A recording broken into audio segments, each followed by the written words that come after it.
एक घर में शादी होती है, यानी कि खुशियों भरा घर था। एक लड़की की बारात आने वाली थी। परिवार के लोग बेहद खुश थे। सब कुछ सही चल रहा था। बारात आ भी जाती है और आ जाने के बाद लड़की ब्यूटी पार्लर से सजती है और फिर दोनों जयमाला के लिए स्टेज पर जाते हैं। लेकिन जैसे स्टेज पर जाते हैं तभी भीड़ भाड़ जगह हो रही थी, सब वीडियो बना रहे थे। तभी एक युवक जिसने अपना मुंह लपेट रखा था और वो अपनी बंदूक निकालता है और बंदूक निकालने के बाद उस लड़की पर चला जाता है, उस दुल्हन पर चला देता है जिसकी शादी होने वाली थी। उसकी पल भर की खुशियां यूं बिखर जाती है। जो दूल्हा था वो खड़ा रह जाता है और हक्का बक्का रह जाता है और देखता रहता है कि आखिरकार जो उसकी पत्नी बनने वाली थी उसके साथ ये सब कुछ किसने कर दिया। ये सब कुछ करने वाला कौन होता है, इस लड़की का क्या लगता है, इस लड़की के साथ इसने ऐसा क्यों किया, ये जानते हैं हम इस घटना के माध्यम से। चले तो बिना देरी के इस घटना को शुरू करते हैं और जानते हैं शुरुआत से कि इस घटना में क्या होता है। नमस्कार, आदाब, सत श्री अकाल, हर हर महादेव। मेरा नाम रूपा है और आज की घटना बिहार प्रदेश का एक जिला लगता है बक्सर, और इसी जिले के अंतर्गत एक थाना आता है मुफसिल, और इसी थाने के अंतर्गत एक गांव है चौसा गांव। यहीं पर रहने वाले नंद जी जो मल्ला जी हैं और इनकी बेटी जिसकी उम्र 24 साल है और जिसका नाम आरती है। जब आरती की बढ़ती उम्र को देखते हैं तो मल्ला जी अपनी बेटी के लिए लड़का देखने लगते हैं और उन्हें एक लड़का अच्छा सा मिल भी जाता है जो कि उत्तर प्रदेश का एक जिला लगता है बलिया और वहीं का एक गांव लगता है सुमैनपुर, वहां का रहने वाला था। जब अपनी आरती के लिए उस लड़के को पसंद कर लेते हैं तो जो नंद जी होते हैं वे बड़े ही खुश होते हैं और सोचने लगते हैं कि जो उनकी बेटी है उसी की जोड़ी का उन्हें लड़का मिल गया है। और शादी की तैयारी तय की जाती है, यानी कि 24 फरवरी सन 2026 को। 24 फरवरी सन 2026 को शादी होने वाली थी। शादी तय हो जाने के बाद जो लड़की वाले हैं वे शादी की तैयारी करने लगते हैं। घर में खुशियों का माहौल था और खुशियों का जब माहौल बना हुआ था तभी लड़की भी बड़ी ही खुश थी। लड़की सारी चीजें अपनी पसंद की लेती है, यानी कि लहंगा हो, बेड हो, यानी जितना भी सामान होता है वो सब कुछ अपनी पसंद का लेती है। इधर जो नंद जी होते हैं वे अपनी जमा पूंजी अपनी बेटी में लगा रहे थे। अपनी बेटी में कोई कसर नहीं छोड़ रहे थे। अपनी बेटी के लिए उन्होंने सब कुछ तैयार कर लिया था, यानी कि अपनी बेटी की शादी भी बड़ी ही धूमधाम से करने वाले थे। दिन भी आ जाता है 24 फरवरी सन 2026 का। 24 फरवरी सन 2026 को जो लड़की होती है वो सजने के लिए ब्यूटी पार्लर जाती है। इधर बारात भी आने वाली थी 10 या 10:30 बजे। इधर जो परिवार के लोग हैं वो रीति रिवाज पूरा करने लगते हैं। डीजे बज रहे थे, लोग नाच रहे थे, जो मेहमान थे वे गा रहे थे, खा रहे थे, पी रहे थे, सब कुछ सही चल रहा था। बारात आ जाती है। बारात जब दरवाजे पर आ जाती है तो वहां पर भी रस्में निभाई जाती है। इधर लड़की भी घर आ जाती है और जब आरती घर आ जाती है तो घर आने के बाद जब अपने बाप की पसंद को देखती है तो उसे बड़ा नाज होता है। वो खुश हो जाती है उस लड़के को देखकर, और खुश हो जाने के बाद इन दोनों की जयमाला का वक्त आ जाता है। और जैसे जयमाला का वक्त आता है तो दोनों जयमाला के लिए स्टेज पर जाते हैं। लड़का जो कि जयमाला हाथ में लिए खड़ा था, लड़की जो कि वो भी आराम से खड़ी थी। आरती तभी सब कुछ सही था, लोग वीडियो बना रहे थे। लड़की की बहन हो या फिर कोई रिश्तेदार हो वो लड़की के पास खड़ी हुई थी। लेकिन तभी एक लड़का आता है जिसने मुंह बांध रखा था, और वो लड़का आते ही साथ एक बंदूक निकालता है और लड़की के सीने में मार देता है, यानी कि पेट पे मार देता है। किसी को पता ही नहीं चलता। पहले तो लोग सोचते हैं कि शायद कोई धमाका हुआ है, लोग हक्के बक्के रह जाते हैं। इधर जो आरती है वो भी खड़ी रह जाती है, उसे भी अंदाजा नहीं था कि इसके पेट के अंदर गोली चली गई है। लेकिन जैसे अफरा तफरी मचती है और जो लड़का होता है वो भाग जाता है तो लड़की कुछ ही सेकंडों में नीचे गिर जाती है। और जो दूल्हा था वो हक्का बक्का रह जाता है और सोचने लगता है कि उसकी पत्नी, यानी कि होने वाली पत्नी के साथ ये सब कुछ कैसे हो गया। दूल्हा ये सारी चीजें देखता ही रहता है। तभी आनन फानन में जो रिश्तेदार होते हैं, गांव के लोग होते हैं, परिजन होते हैं, वो लड़की को हॉस्पिटल ले जाते हैं प्राइवेट, और प्राइवेट हॉस्पिटल ले जाने के बाद जो लड़की है वो अपना बताती है कि उसके साथ ये सब कुछ किसने किया। वो एक नाम लेती है, दीन बंधु। दीन बंधु जो कि उसके पड़ोस में ही रहने वाला है।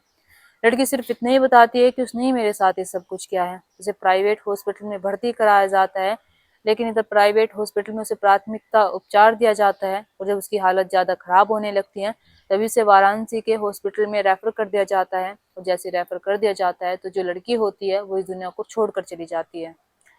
अब इधर सबसे बड़ा सवाल, ये दीन बंधु था तो था कौन। पुलिस केस होता है, पुलिस वालों को इन्फॉर्म किया जाता है, पुलिस वाले मौके पर पहुंचते हैं। मौके पर पहुंचने के बाद दीन बंधु के बारे में जब जानकारी निकाली जाती है तो पता चलता है दीन बंधु उनके ही पड़ोस में रहने वाला एक व्यक्ति है। परिवार के लोग कहते हैं कि जो दीन बंधु है वो हमारी बेटी आरती से एक तरफा प्यार करता था और एक तरफा प्यार करने के साथ साथ उसने ये सब कुछ कर दिया। लेकिन जैसे आस पड़ोस में पूछताछ की जाती है, पड़ोस के लोगों से पूछा जाता है कि दीनबंधु और आरती का क्या रिलेशन था, तभी आस पड़ोस के यानी कि गांव के रिश्तेदारों से पता चलता है कि जो दीनबंधु था वो आरती के साथ 2 साल से रह रहा था। 2 साल से इन दोनों का प्रेम प्रसंग चल रहा था। 2 साल से जब दोनों साथ रहते हैं, 2 साल साथ रहते रहते इतने दिन गुजर जाते हैं, तभी जो दीनबंधु होता है वो आरती से कहता है कि मैं तुमसे शादी करना चाहता हूँ। लेकिन जो आरती है वो मना कर देती है और कहती है कि नहीं, मैं अपने बाप की मर्जी से शादी करूंगी और जहाँ पर मेरे पिता चाहेंगे मैं वहां पर शादी करूंगी। दीनबंधु आरती को बहुत मनाने की कोशिश करता है, लेकिन आरती शादी के लिए मना कर देती है। आरती जो कि दीनबंधु के साथ 2 साल से रह रही थी, 2 साल से उसके साथ वक्त गुजार रही थी, लेकिन वक्त आने पर वो उससे शादी के लिए मना कर देती है और कहती है कि मुझे अपने बाप की पसंद से शादी करनी है, जहाँ पर मेरे पापा कहेंगे शादी करने के लिए मैं वहां पर करूंगी। दीनबंधु उसका एक रिश्ता भी तुड़वा देता है जो आता है इससे पहले, यानी कि इस लड़के से पहले। और जब रिश्ता आता है उसे तुड़वाने के बाद कहता है कि अगर तुमने किसी से भी शादी की तो देख लेना अंजाम अच्छा नहीं होगा। इधर जो लड़का होता है यानी कि जिससे शादी टूट जाती है पहले, उसे भी फोन करके धमकी देता है और फोन करके कहता है कि अगर तूने उस लड़की से शादी की तो मैं तुझे मार दूंगा और उस लड़की को भी मार दूंगा। जो वे लड़के वाले होते हैं वे अपने पैर पीछे हटा लेते हैं क्योंकि उन्हें अपना बेटा सबसे ज्यादा प्यारा होता है। लेकिन जो ये बलिया से बारात आने वाली थी, ये लोग नहीं आते हैं, यानी कि बाज नहीं आते हैं, ये अपनी बारात लेकर पहुंच जाते हैं। इधर जो दीनबंधु है वो आरती को बहुत मनाने की कोशिश करता है, आखिरी दम तक मनाने की कोशिश करता है कि मेरे साथ शादी कर लो। लेकिन जो आरती है वो उसे मना कर देती है और साफ मना करने के बाद वो शादी की स्टेज पर पहुंच जाती है। और जैसे शादी की स्टेज पर पहुंचती है तो दीनबंधु उसकी जान ले लेता है। लेकिन इधर जो बलिया से बारात आती है, जो लड़के के माता पिता हैं वे कहते हैं कि हमें कुछ नहीं पता था, हमें नहीं पता था कि जो लड़की है इसका एक प्रेमी भी है और प्रेमी इतना सनकी है कि उसकी जान ले लेगा। अगर हमें इस बात का पहले पता लग जाता तो हम कभी भी शादी ना करने आते और कभी भी इस लड़की से अपने बेटे के लिए हाँ ना करते। लेकिन इधर ही आरती के जो परिवार के लोग हैं उनका कहना है कि नहीं, हमारी बेटी ऐसी नहीं थी, हमारी बेटी से दीनबंधु सिर्फ और सिर्फ एक तरफा प्यार करता था और एक तरफा प्यार में ही उसने इतना खौफनाक अंजाम दे दिया।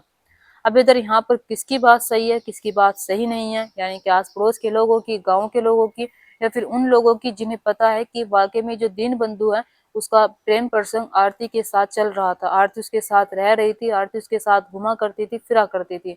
और 2 साल बाद जब उसके शादी के रिश्ते आने लगते हैं तो वो दीनबंधु को मना कर देती है और दीनबंधु से कहती है कि मैं सिर्फ और सिर्फ वहां पर शादी करूंगी जहां पर मेरे पिता कहेंगे। दीनबंधु इस चीज को सहन नहीं कर पाता है। दीनबंधु सोचने लगता है मन ही मन कि वो अगर किसी और से शादी कर लेगी तो उसके प्यार का क्या होगा। और दीनबंधु मन बना लेता है कि अगर वो मेरी नहीं हुई तो मैं किसी और की भी नहीं होने दूंगा।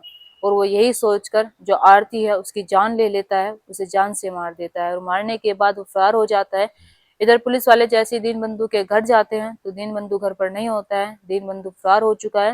वो अभी फरार ही चल रहा है, वो अभी नहीं मिला है। अब जब वो मिल जाएगा पूरी कहानी का तब पता चलेगा कि क्या वाकई में उस लड़की का एक तरफा प्यार था, यानी कि उस लड़की से दीनबंधु को, या फिर इन दोनों का प्रेम प्रसंग चल रहा था, या वाकई में जो दीनबंधु की गर्लफ्रेंड थी, प्रेमिका थी, वो उसे धोखा दे रही थी। क्या दीनबंधु एक तरफा प्यार में उस लड़की के साथ ऐसा करता है? दोस्तों आपको क्या लगता है और आप क्या कहना चाहेंगे इस घटना के बारे में, और आप क्या कहना चाहेंगे दीनबंधु के बारे में? क्या दीनबंधु ने आरती के साथ सही किया या फिर आरती ने दीनबंधु के साथ सही किया था?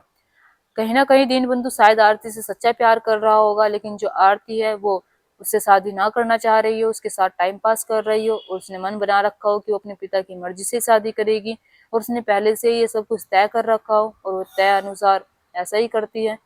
क्या बात हो सकती है? आप अपनी राय प्लीज कमेंट बॉक्स में कमेंट करके जरूर बताना। और यहाँ पर सबसे ज्यादा बड़ी गलती किसकी थी, दीनबंधु की या फिर आरती की, या फिर आरती के परिवार की, या आरती के परिवार की? और जो दीनबंधु के परिवार वाले हैं उनसे भी पूछा जाता है कि तुम्हारे बेटे ने ये सब कुछ किया है, तुम्हारे बेटे के बारे में तुम्हें पता नहीं है?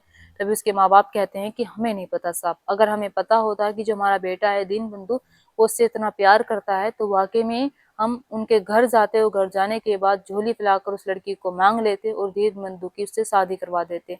यानी कि यहाँ पर परिवार के लोग नाट रहे हैं, परिवार के लोगों को नहीं पता था कि उन्हें उनका प्रेम प्रसंग चल रहा है। लेकिन ये देखिए, आपको ये बड़ी अचंभित बात है कि मीडिया अनुसार यानी खबरों के अनुसार ये पता चल रहा है कि उस लड़की का 2 साल से प्रेम प्रसंग चल रहा था, उस लड़की के साथ रह रही थी। कोई कह रहा है कि एक तरफा प्यार कर रही थी, कोई कह रहा है कि वो लड़की उसके साथ 2 साल से रह रही थी। यहाँ पर किसकी बात पर सच किया जाए? और यहाँ पर दीनबंधु ही सब कुछ सच सच बता सकता है। और जब वो हिरासत में आएगा तभी सच का पता लगाया जाएगा। दोस्तों, इस कहानी और घटना को सुनाने का मकसद मेरा आपका दिल दुखाना नहीं था, आपको परेशान करना नहीं था, आपको घटना के बारे में बताना था, आपको सचेत करना था।